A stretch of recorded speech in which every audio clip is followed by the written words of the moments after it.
Okay. We are Thursday. What's the date today? April 10th. Okay. And April 11th is a big day. What are we doing tomorrow? April 11th marks a huge day for me. It's the day that I get my second birthday. It's a tradition here in the oncology unit that when you get your transplant, all the nurses come in and sing happy birthday to you because you're getting an opportunity for a new life. And what's going to be happening is I'm getting a double cord transplant, and that's because it's the generosity of two families that donated their child's umbilical cord.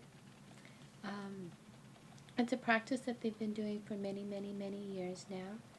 And while I had hoped that a bone marrow match would be found, there's advantages and disadvantages. I don't like to say them as disadvantages. It's just that with the marrow, is if for any reason the transplant doesn't work, or if the if the cancer comes back, you would be able to go back to your donor and ask for more. I know this has happened because one of my dearest friends, her husband, donated to a 19-year-old, and a few years later she came back because her cancer had returned, and he was able once again to save her.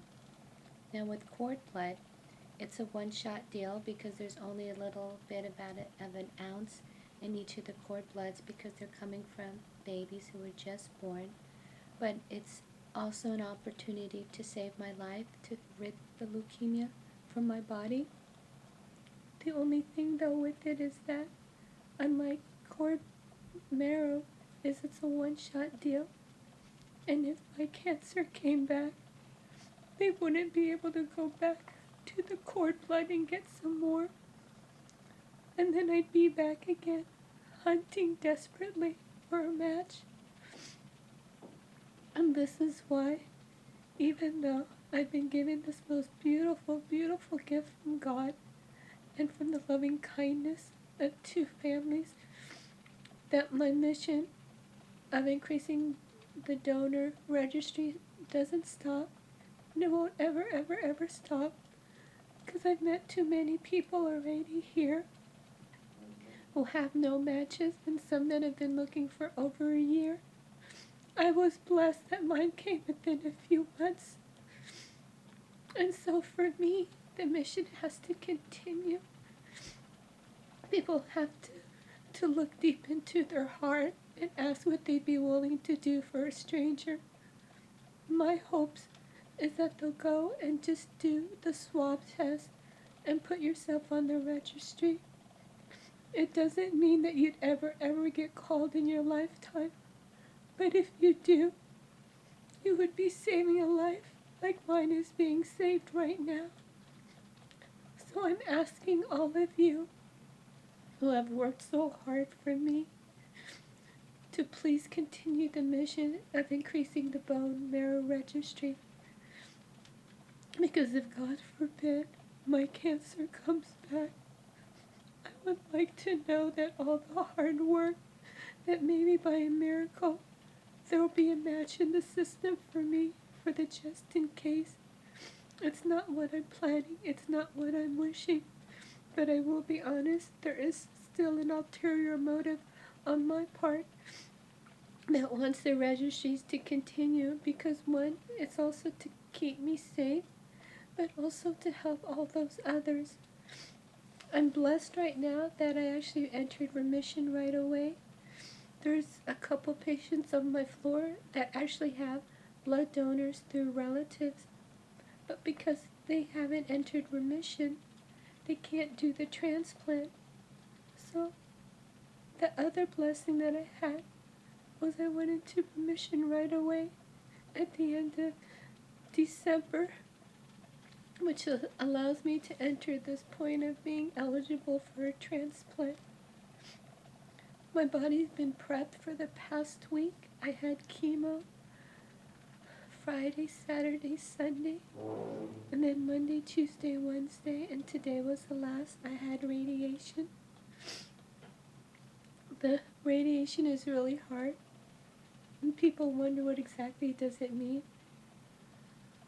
You know, most people think of radiation of what happened during the wars and what happened at Fukushima.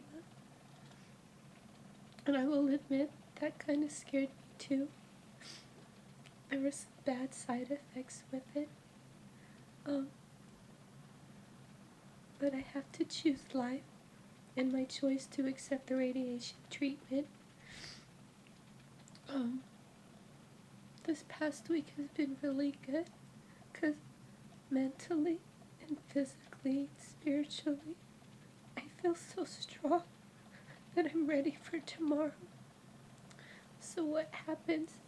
This is my IV pole. This is everything that's been keeping me healthy, safe, and alive.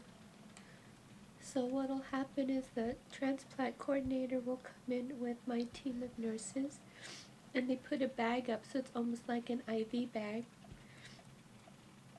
And then the cord blood is just slowly dripped into my body. Now the question I had asked was, how does the blood know where to go? They said it just does. And they were laughing with me because I said, well, do you hold the bag of the blood and a picture of my marrow and say, oh, this is where you have to go? And they laughed. But there's this part of me that wants to know, does this bag of cord blood know that it's supposed to go to my back and go to my marrow? But all I can do is trust. It's like believing in God. We see miracles of God. We see things out there. The human body is such an instrument that we can't even begin to explain. I have all these tubes running here into my PICC line, and at one point there were like 9 different things, but they all knew where they were supposed to go and do what they were supposed to do. I even asked my priest, Father Tom, to come so he could bless it. It might sound silly, but I don't think it's silly, because the cord blood in its own baby way is just going to swim through my body, and it's just going to know that it has to go to my marrow. So that's where faith and hope and belief and then the trust of God comes in, because at this point there isn't anything I can do. I did all the right stuff by staying healthy, eating, exercising every single day, walking around the corridors, and always saying my prayers, because all the prayers that everyone has been sending has been heard. So tomorrow, when my transplant happens, if you could sing happy birthday to me, that would mean a lot, because it is the day of my new birth. So thank you for your love and for your undying support. Please know how much it means to me and my family. And I thank all my friends. And there's so many out there that have never left my side. I don't know what I would have done if you weren't there to remind me how strong I am, how brave I am, and how much I'm going to win this battle against the leukemia. I'm in warrior mode, and I'm going to show no mercy. I'm showing no mercy in my fight, because I'm going to win, and I'm going to come out at the top. So please continue to support me and fight with me.